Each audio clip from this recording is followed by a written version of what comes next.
মদ্যপান ও ধূমপান স্বাস্থ্যের পক্ষে ক্ষতিকর। বাংলা সাহিত্যের রহস্য, রোমাঞ্চ এবং কিছু মজার গল্পে ভরা এই বিশেষ নিবেদন শুধুমাত্র আপনার জন্য। ঝরা পাতার মতো বইয়ের পাতা থেকে বেছে নেওয়া বেশ কিছু মণিমাণিক্যের সম্ভার নিয়ে হাজির হয় ঝরা পাতা ইউটিউব চ্যানেল। আজকের পর্বে আপনার জন্য থাকছে অভীক সরকারের কাহিনী ঝিমলির সবুজ চোখ। অভীক সরকারের জন্ম 1 জুন 1979 সালে। বেড়ে ওঠা কলকাতায়। খড়গপুর আইআইটি থেকে ইঞ্জিনিয়ারিং ও আইআইএম কলকাতা থেকে স্নাতক ও স্নাতকোত্তর ডিগ্রি লাভ করেন। হায়দ্রাবাদ, মুম্বাই ইত্যাদি বিভিন্ন শহরে জীবন কাটিয়ে আপাতত কলকাতায় স্থিত একটি বহুজাতিক কোম্পানির উচ্চ পদে কর্মরত রয়েছেন অভীক সরকার। লেখালেখি শুরু 2015 সালে। তার বেশ কয়েকটি লেখা প্রকাশিত হয়েছে বিভিন্ন ম্যাগাজিনে। এছাড়া তার লেখা বেশ কয়েকটি বইয়ের মধ্যে উল্লেখযোগ্য হল পটমঞ্জুরি, খোড়া ভৈরবীর মাঠ, চক্রসম্বরের পুঁথি, পেদবথ্যু। আজকের গল্পে বেশ কিছু অশ্রাব্য ভাষা এবং আপত্তিকর শব্দবন্ধের উল্লেখ রয়েছে। তা সম্পূর্ণই গল্পের প্রয়োজনে ব্যবহার করা হয়েছে। এর সঙ্গে বাস্তবের কোনো মিল নেই। আজকের গল্পটি প্রাপ্তবয়স্কদের জন্য। শুধুমাত্র গল্প শোনার আনন্দেই এই গল্পটি গ্রহণ করবেন। শুরু হচ্ছে আজকের গল্প, অভীক সরকারের কাহিনী ঝিমলির সবুজ চোখ।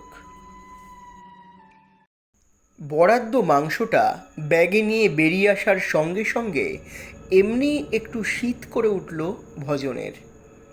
এমনিতেই হেমন্তের শেষ, শীত আসি আসি করছে, ফলে শীত না করার কোনো কারণ নেই। তবে কিনা 8 ঘন্টা আগেও একবার বেরিয়েছিল ভজন, তখন কিন্তু এত ঠান্ডা ছিল না। ছেঁড়া শালখানা আষ্টে পৃষ্ঠে জড়িয়ে ব্যাগের মধ্যে মাংসের টুকরোটা জড়িয়ে বগলের দিকে চেপে রাখল ও। পাক, একটু ওম পাক বেটা, সিদ্ধ হতে সুবিধাই হবে। এটার সুরুয়া নাকি তন্দুরি বেস্ট হবে হরিয়ার হাত রুটির সঙ্গে? দোনোমনা করতে করতে নিজের মনেই সুরুয়ার ওপর ভোট দিয়ে ফেলে ও। হরিয়ার দোকান সামনেই, ফাঁকাই ছিল আজ। কি বেচুতিয়ে, তোর দোকান বিলকুল ফাঁকা দেখছি যে আজ। বলে হরিয়ার দোকানের সামনে রাখা বয়াম খুলে একটা বাসি নিমকি তুলে চিবোতে থাকে ভজন। আর চোখে সেদিকে তাকায় হরিয়া। মনে মনে খিস্তি করে একটা, এই সুচা খোট্টাটা ব্যবসা দেয় বটে, তবে ওর খাল খিচে নেয় এইভাবেই ভেবেই মেজাজটা ফের টকে যায় হরিয়ার। এমনিতেই শীতের সময়, এক ঝটকায় কাস্টমার প্রায় অর্ধেক হয়ে যায়। তার ওপর দোকানের এটা সেটা ফ্রিতে খেয়ে গেলে কারই বা ভালো লাগে। ভালো মাল পেয়েছিস কিছু আজ? বিরস বদনে রুটি সেঁকতে সেঁকতে প্রশ্ন করে হরিয়া। হ্যাঁ রে, বিলকুল চজ্জা মাল পেয়েছি একটা, একেবারে টাটকা। বলেই কি একটা ভেবে ফিক করে হেসে ফেলে ভজন। হাসছিস কেন বে? কিসের যেন একটা গন্ধ পায় হরিয়া। ঘরে মেয়ে ফেয়ে আনছিস নাকি আজ? বলেই গলাটা নিচু করে। আসবো নাকি? 500 পাত্তি চলবে তো? চল ফোট বে ভিখারি কা औलाद। খিস্তি করে ভজন। धोने का पानी नहीं, चले गंगा नहाने।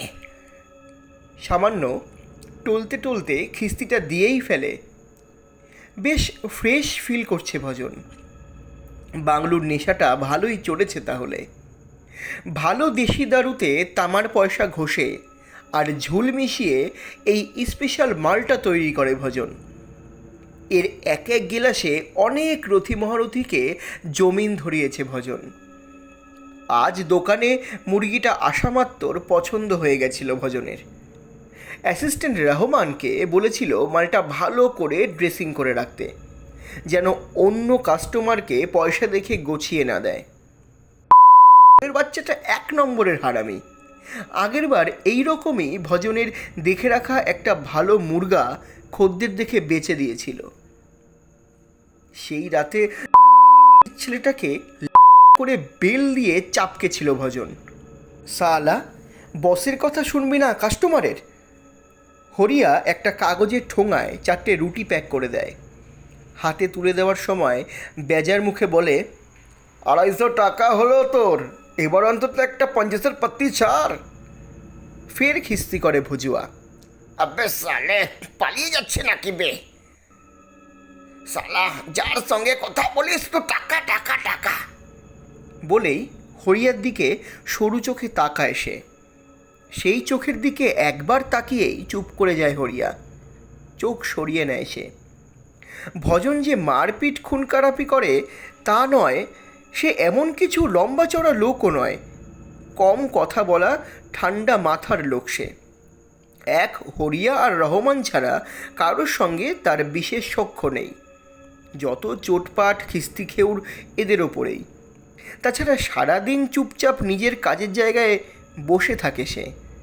লোকজন আসে, ঠান্ডা উদাসীন মুখে কাজকর্ম সারে সে। তারপর বরাদ্দ মাংসের খণ্ডটা নিয়েই বেরিয়ে পড়ে। চেঁচামেচি ঝগড়াঝাটি খুব একটা করে না।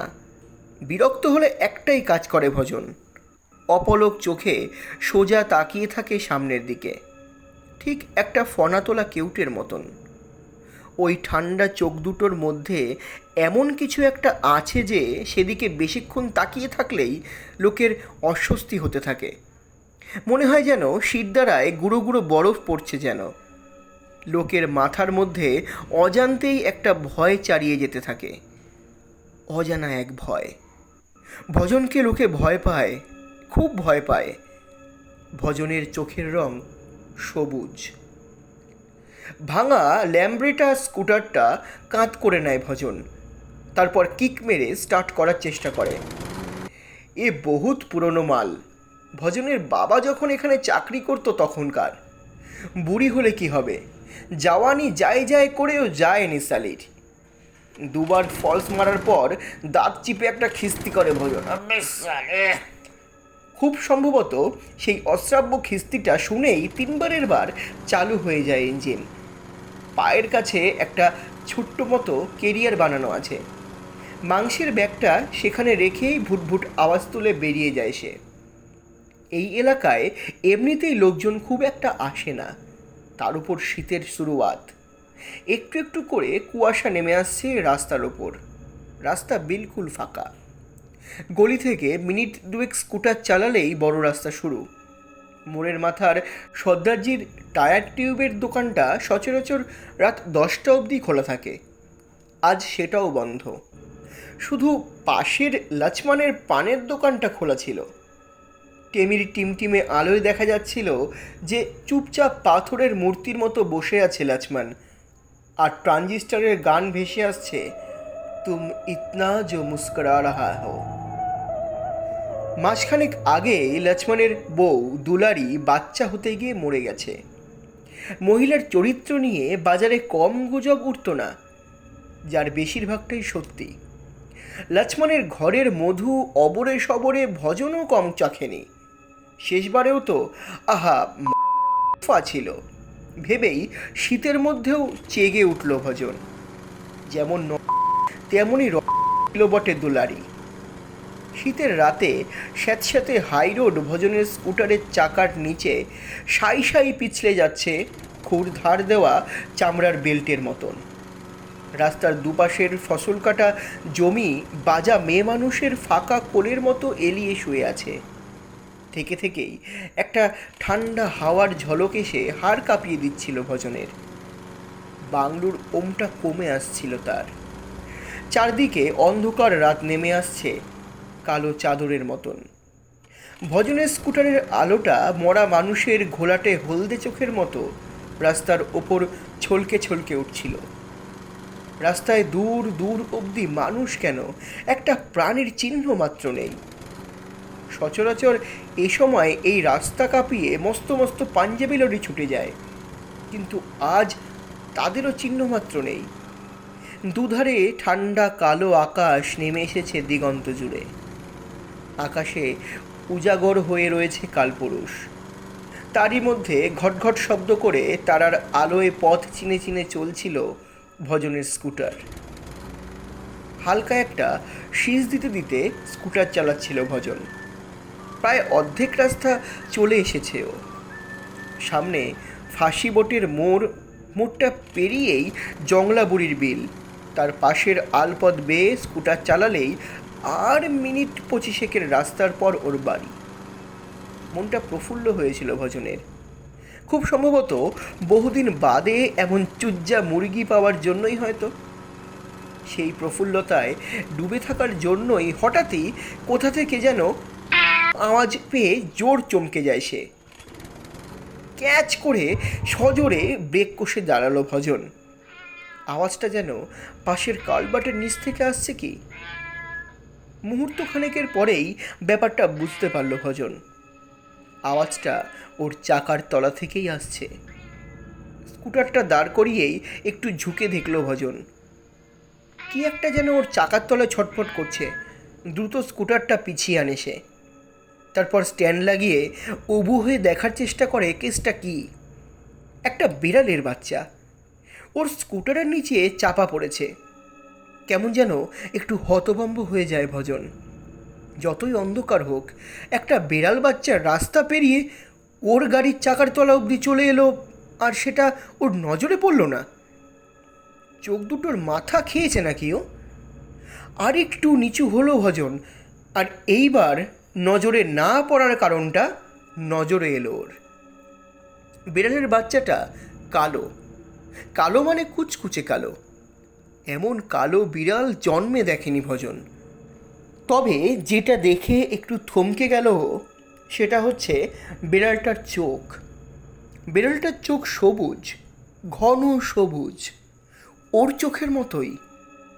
সেই অন্ধকার রাতে ক্ষীণ তারার আলোয় জীবনে প্রথমবারের জন্য গাটা শিরশির করে উঠল ভজনের। তখনও দাঁত খেঁচিয়ে খাবি খাচ্ছিল বিড়ালের বাচ্চাটা।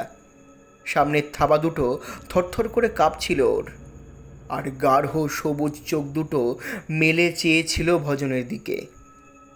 ভজনকে কিছু কি বলতে চাইছিল বিড়াল ছানাটা? মাথাটা একবার ঝাঁকিয়ে নেয় ভজন। আজকে মালটা একটু বেশি হয়ে গেছে মনে হচ্ছে। নইলে এসব বেফালতু ভাবনা চিন্তা ওর মগজে আসার কথাই নয়। বিড়াল মানে বিল্লি, আর কালো বিড়াল মানে কালি বিল্লি। মালের নেশা ছাড়া এই ছটফটানো কালি বিল্লি দেখে ওর এত বিচলিত হওয়ার আর কোনো কারণ থাকতে পারে নাকি? সোজা হয়ে দাঁড়ায় ভজন। তারপর জুতোর ডগা দিয়ে দলা পাকিয়ে যাওয়া বিড়াল বাচ্চার দেহটা ফুটবলের মতোই দূরে ছুঁড়ে ফেলে দেয় সে। ফালতু ঝঞ্ঝাট যত। এসব চুদুর বুদুরে আটকে না গেলে এতক্ষণে বাড়ির কাছাকাছি চলে যাওয়ার কথা ওর। স্কুটারের কেরিয়ারে একটা জলের বোতল রাখাই থাকে ভজনের। সেটা বার করে জুতোর ডগাটা ধুয়ে নেয় ও।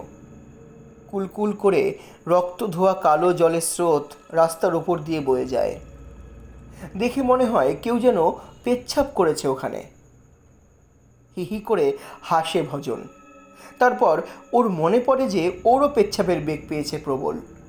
রাস্তার মধ্যিখানে স্কুটারটা দাঁড় করিয়ে আলের ধার ঘেঁষে দাঁড়িয়ে প্যান্টের চেনটা খোলে সে। শেষ হয়েছে কাজ। চেনটা টেনে বন্ধ করে ভজন। ঠিক এমন সময় একটা কান্না শুনে ঘাড়ের রোয়া দাঁড়িয়ে গেল ওর। এখান থেকে ঠিক একটু দূরে একটা মা বিড়ালের কান্না শব্দ ভেসে এলো না? কে যেন ইনিয়ে বিনিয়ে সেই খোলা মাঠে কেঁদে বেড়াচ্ছে। গাটা শিরশির করে উঠল ভজনের।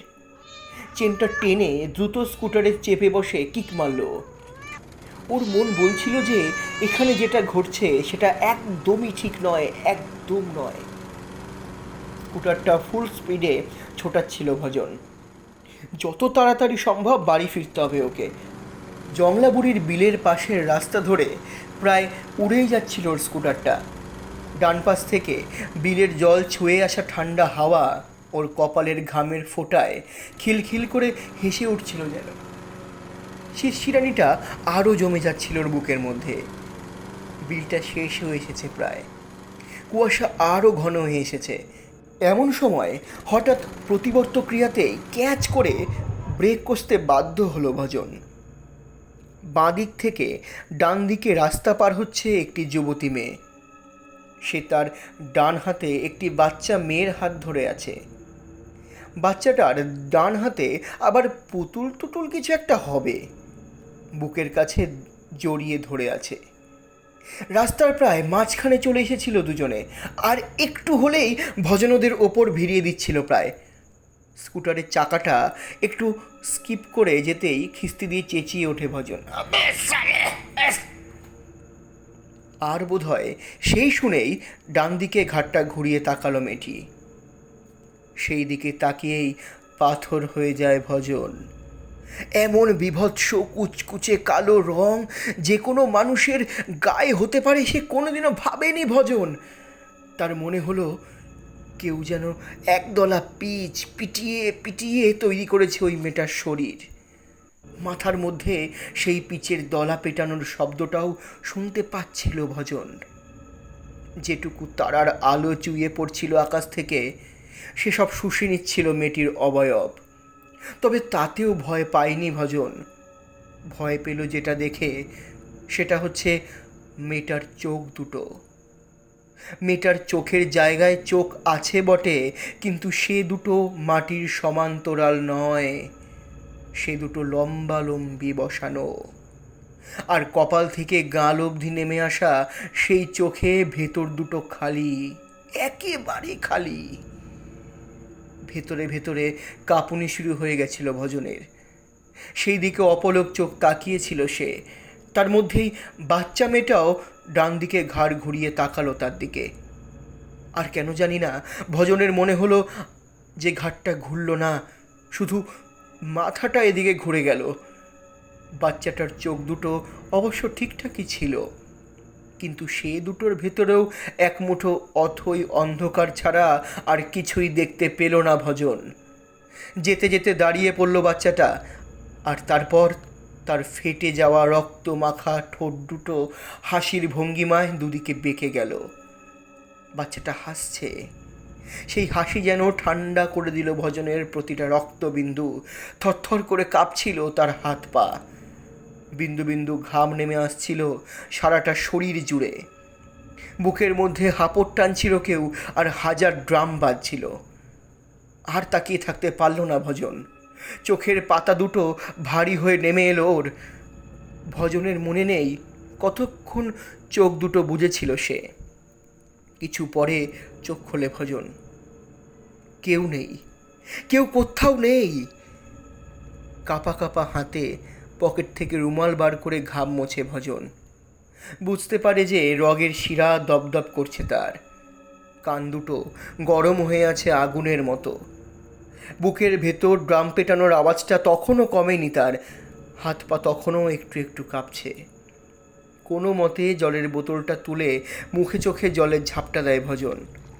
ঠান্ডা জলের ঝাপটায় খানিকটা প্রকৃতস্থ লাগে তার। দাঁড়িয়ে দাঁড়িয়েই কিছুক্ষণ বিড়বিড় করে ভজন। তারপর নিজের গালে নিজেই দুটো থাপ্পড় মারে। না, এত নেশা আর কখনোই করবে না ভজন। ঘাট হয়েছে তার। টাটকা লিভার ফ্রাইয়ের লোভে লোভে ফুল বোতল খালি করে দেওয়াটা একদমই উচিত হয়নি। তার উপর কি যেন একটা ফুক ছিল আজ। আহা, এইবার বুঝল ভজন। রহমান ওরকম দেশওয়ালি ভাইয়ার কাছ থেকে ভালো কোয়ালিটির গাঁজা গেরিয়েছিল কিছু। দুটো মিলেমিশেই আজ এই অবস্থা। সেজন্যই চোখে এইসব ভুলভাল দেখছে ও।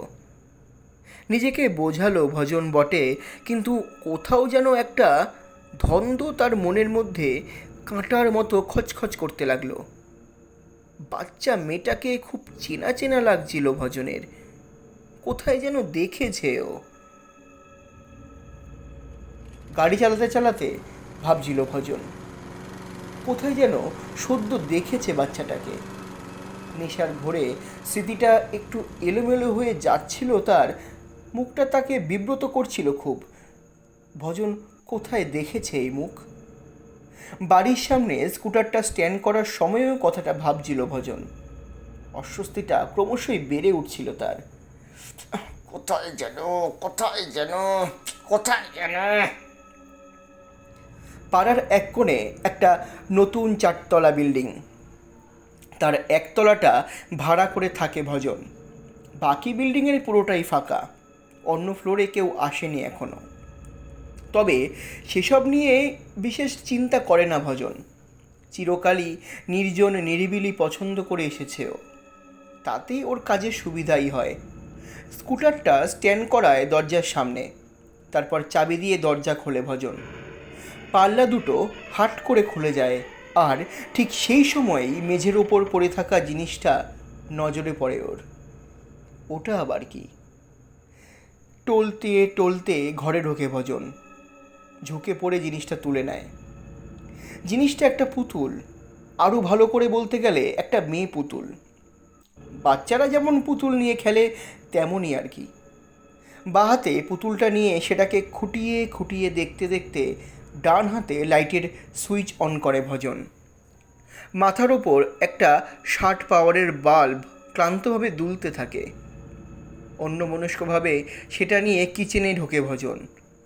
তারপর ভালোভাবে দেখতে থাকে পুতুলটাকে। পুতুলটা কাপড়ের তৈরি, প্রায় আধ হাত লম্বা।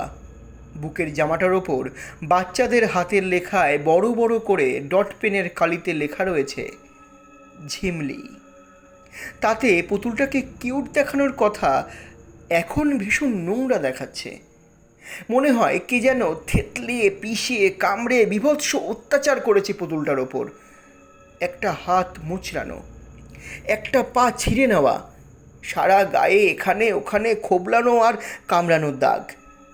মাথার একদিকটা ফাটা, মনে হচ্ছে কেউ একটা ডাস্টবিনে ফেলে গেছিল পুতুলটা, আর কুকুর বিড়ালে নিয়ে সেটা নিয়ে কামড়াকামড়ি করেছে। নোংরা ঘিন ঘিনে পুতুলটা দেখে বিরক্ত লাগলো ভজনের। কিচেনের জানলাটা খুলল সে, আর তারপর গায়ের সমস্ত জোর দিয়ে যত দূরে সম্ভব ছুঁড়ে ফেললো পুতুলটাকে। তারপর জানলাটা বন্ধ করতে যাবে এমন সময় মনে পড়ল ভজনের, এই যা, মাংসের প্যাকেটটা গাড়িতেই রয়ে গেল যে। টলতে টলতে সদর দরজা খুলে দুধাপ সিঁড়ি নেমে এসে স্কুটারের কাছে এলো ভজন। তারপর ঢাকনাটা খুলে কেরিয়ারের মধ্যেই হাত চালিয়ে দিল সে। খড়মড় করে তার আঙুলগুলো কেরিয়ারের চারিদিক ঘুরে চলে এলো। কেরিয়ার খালি, কিছু নেই সেখানে, মাংসের প্যাকেট উধাও। এইবার মাথাটা গন্ডগোল হয়ে যায় ভজনের। মাংসের প্যাকেট উধাও হয় কি করে? ঢাকনা দেওয়া কেরিয়ার, যতই ঝাঁকুনি লাগুক সেখান থেকে প্যাকেটটা রাস্তায় পড়ে যেতে পারে না। যেটুকু সময়ের জন্য ভজন বাড়ির ভিতরে ঢুকেছিল তার মধ্যেই কুকুর বেড়ালের পক্ষেও সেটা নিয়ে যাওয়া অসম্ভব। তাহলে মালটা গেল কোথায়?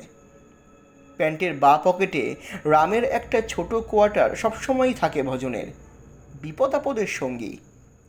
এতক্ষণ সেটার কথা মনেই ছিল না। এইবার সেটার কথা মনে পড়তেই বোতলটা বার করে ছিপিটা খুলে পুরো বোতলটাই গলায় ঢেলে দেয় ও। নেশাটা নিভে আসছিল তার, কিন্তু হঠাৎই এই ইন্ধন পেয়ে যেন দাউ দাউ বেগে দ্বিগুণ জ্বলে উঠল তার আচ্ছন্নতা।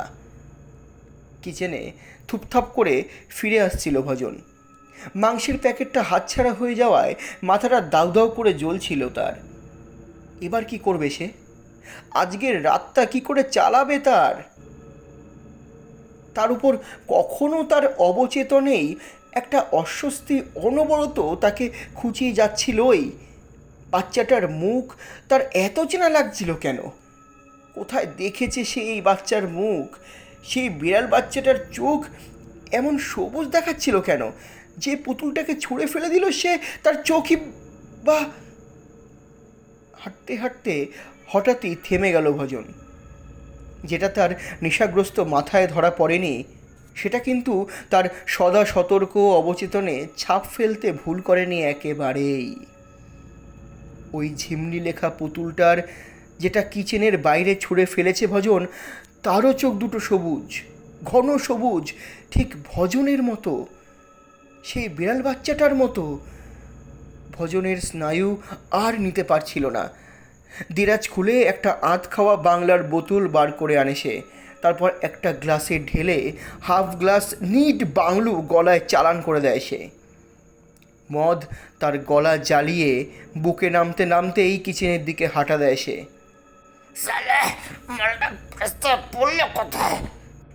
আহা, অমন কচি মাংস অনেক দিন জোটেনি ভজনের। আজ ভেবেছিল আয়েশ করে খাবে। একটা ব্যর্থতার রাগ ভেতরে ভেতরে চিতিসাপের বিষের মতো ছড়িয়ে পড়তে থাকে তার মস্তিষ্কের কোষে কোষে। কিন্তু কিচেনে পৌঁছতেই চমক। এই তো মাংসের প্যাকেটটা কিচেন বেডের ওপর। দেখেই ধক করে একরাশ নিশ্চিত খুশি নেমে আসে ভজনের বুকে। যাক বাবা, অনেকগুলো ঝামেলার হাত থেকে রেহাই পাওয়া গেল। আজ রাতে আর অন্য কিছু করে খেতে হচ্ছে না। ভজনের মনে হয় খুশিতে এবার নেচেই উঠবেও। বাপরে বাপ, কি টেনশনেই না পড়ে গেছিল সে।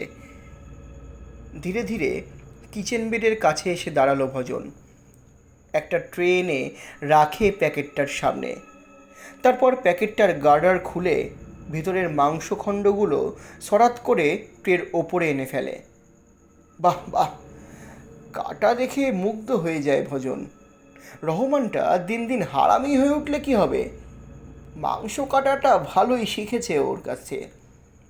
গুরুর যোগ্য চেলাই বটে। মাংস কাটার বড় চপারটা সবে হাতে নিয়েছে ভজন, এমন সময় দপ করে লোডশেডিং হয়ে যায়। এই সালা মুসিবত এই টাউনের। চাপা দাঁতে খিস্তি করে ভজন। থেকে থেকে বিজলি চলে যায়। হাতড়ে হাতড়ে কিচেনের ড্রয়ার থেকে মোমবাতিটা বার করে প্রথমে, তারপর পকেট থেকে লাইটারটা বার করে মোমবাতি জ্বালায় সে। মোমবাতির আলোয় ভুতুড়ে দেখায় ভজনের দীর্ঘ ছায়া। মাথার ঝাঁকড়া চুলগুলো সাপের লেজের মতো উঠতে থাকে। হাতের চপারটা অনাবশ্যক রকমের দীর্ঘ দেখায়। আর সেই ছায়ার মধ্যেই দপ দপ করতে থাকে তার লাল লাল চোখ দুটো।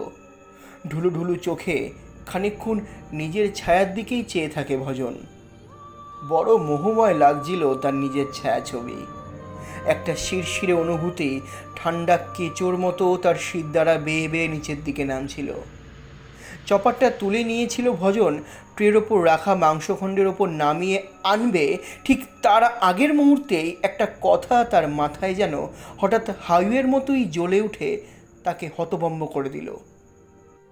ছায়ার চোখ জ্বলে কি করে? ছায়ার চোখ থাকে নাকি? প্রশ্নটা এক লাথি মেরে তার মাথার দরজাটা হাট করে খুলে দেয়।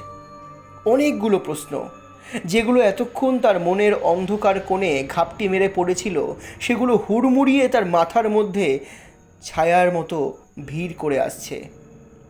ঘরের দরজাটা বন্ধ থাকা সত্ত্বেও ঘরের মধ্যে পুতুলটা এলো কোথা থেকে?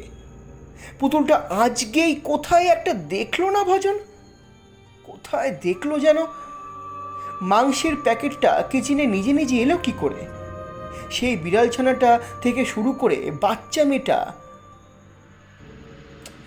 এই পুতুলের চোখ অবধি সবার চোখ অমন সবুজ হয় কি করে?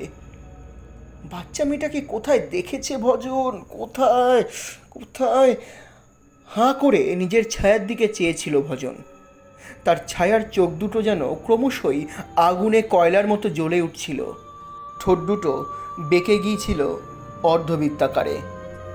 ছায়াটা তার দিকে তাকিয়ে হাসছিল সেই বাচ্চা মেয়েটার মতো। ঠিক সেই সময়ই কিচেনের বেডের ওপর পড়ে থাকা মোবাইলটা খড়খড় করে উঠে তাকে চমকে দেয়। স্ক্রিনের দিকে তাকায় ভজন। সেখানে কোনো নম্বর নেই। কলটা অ্যাকসেপ্ট করেই মোবাইলটা কানে তোলে ভজন। সতর্কভাবে প্রশ্ন করে, কে? ওপারের কিছুক্ষণের নৈশব্দ।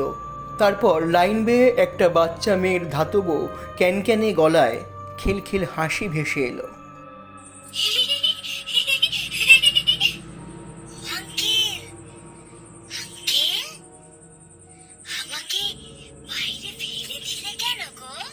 ঘাড়ের রোয়া দাঁড়িয়ে গেল ভজনের। ফোনটা ঝট করে কেটে দিল সে। তারপর বিস্ফারিত চোখে তাকিয়ে রইল ফোনের দিকে। কার ফোন ওটা? কে কল করলো তাকে? তার আতঙ্কিত চোখের সামনে ফের বেজে উঠল ফোনটা। স্ক্রিনে কোনো নম্বর নেই। নিজের সমস্ত ইচ্ছের বিরুদ্ধে তার হাত যন্ত্রচালিতের মতো এগিয়ে গেল সামনের মোবাইলটার দিকে। কল অ্যাকসেপ্ট করে ঠান্ডা হাতে মোবাইলটা কানে নেয় সে। কপাল থেকে ঘামের ফোঁটা তার গাল বেয়ে নামতে থাকে। কি হলো আঙ্কেল, আমার সঙ্গে খেলবে না? দরজাটা খোলো না আঙ্কেল, আমি দরজার বাইরে দাঁড়িয়ে আছি যে। দরদর করে ঘামতে ঘামতে অবস্থা শোচনীয় হয়ে ওঠে ভজনের। সেই ধাতব স্বর যেন তার শরীরের সমস্ত রক্তকণা ঠান্ডা করে দেয়। তার মাথার সমস্ত বোধ বুদ্ধি জমে যেতে থাকে মৃত মানুষের বরফ ঠান্ডা ঘিলুর মতো। ঘোরের মধ্যেই হেঁটে হেঁটে দরজার কাছে যায় সে। যন্ত্রের মতো বোধহীন হাতে দরজাটা খোলে সে। দু হাট করে দেয় পাল্লা। দরজার বাইরে কেউ নেই, কিচ্ছু নেই।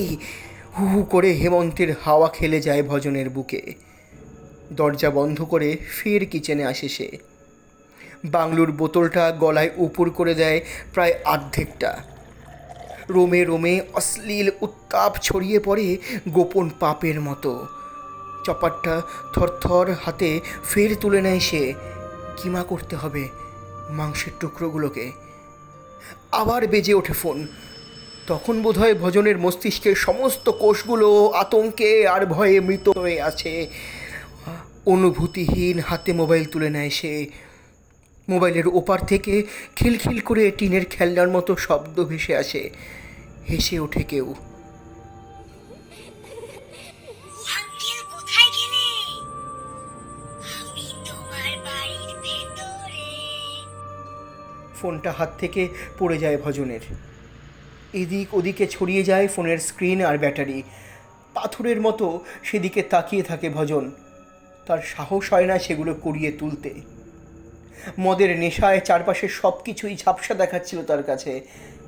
ছায়া খেলে যাচ্ছিল প্রতিটি বস্তুর চারিপাশে। কিছুই আর স্বাভাবিক মনে হচ্ছিল না তার কাছে। চপারটা কোথায় আছে সেটা নজরে আসেনি তার। পুরো কিচেন বেডটাই শ্মশানের চুল্লির মতো গলে গলে পড়ছিল যেন ভজনের চোখের সামনে। দৌড়ে দৌড়ে সারা বাড়ি ঘুরতে থাকে ভজন। কোথায় লুকিয়ে আছে? বেডরুমে যায় ভজন। খোলা জানলা থেকে অর্ধেক জাগা রাতের আলো চুইয়ে এসে পড়ছিল বিছানার ওপর। সেই আলোয় ভজন দেখল সেখানে কেউ নেই। সেখান থেকে বাথরুম, বসার ঘর, পিছনের উঠোন, সোফার নিচে, বিছানার নিচে, বাইরের বারান্দা, উঠোনের বাইরের মাঠ, কিছুই বাদ দেয় না সে। ভয়ে আর আতঙ্কে বিচলিত ভজন দাঁতের ফাঁক দিয়ে থুতুর মতো খিস্তি ছেটাতে থাকে। থুতু ছেটাতে ছেটাতে সারা ঘর ঘুরে বেড়াতে থাকে প্রেতের মতন।